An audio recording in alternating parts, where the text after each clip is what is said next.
السلام علیکم۔ اردو ہوموفونز کی سیریز کی یہ دوسری ویڈیو ہے۔ اس ویڈیو میں دو الفاظ کے بارے میں بات کروں گا جنہیں لکھا جاتا ہے مختلف ڈھنگ سے، یعنی جن کا املا مختلف ہے لیکن جن کا تلفظ بالکل ایک جیسا ہوتا ہے۔ ظاہر ہے ان کے معنی میں بھی فرق ہے۔ نالا، نالا ہم الف سے بھی لکھتے ہیں اور ہے سے بھی لکھتے ہیں، ہائے مختفی سے۔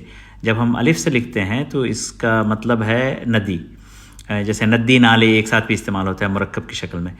اور جب ہم ہے سے لکھتے ہیں، یہ معنی ہے فریاد، دل کی آواز، شکایت، جیسے اقبال نے استعمال کیا ہے، نالا آتا ہے اگر لب پہ تو معذور ہیں ہم، یعنی دل کی جو آواز نکلتی ہے، جو شکوہ ان کے دل سے نکلتا ہے۔ اس سے ایک اور بات ثابت ہوتی ہے کہ ان الفاظ کو جب آپ انگریزی میں لکھیں گے یا دیوناگری میں لکھیں گے تو یہ فرق ختم ہو جائے گا، یعنی آپ کے دل کی جو آواز ہے، جو فریاد ہے، جو نالے ہیں، وہ ندی نالے کی طرح بہہ جائیں گے۔ لفظوں کی حفاظت کیجیے، رسم خط کی حفاظت کیجیے۔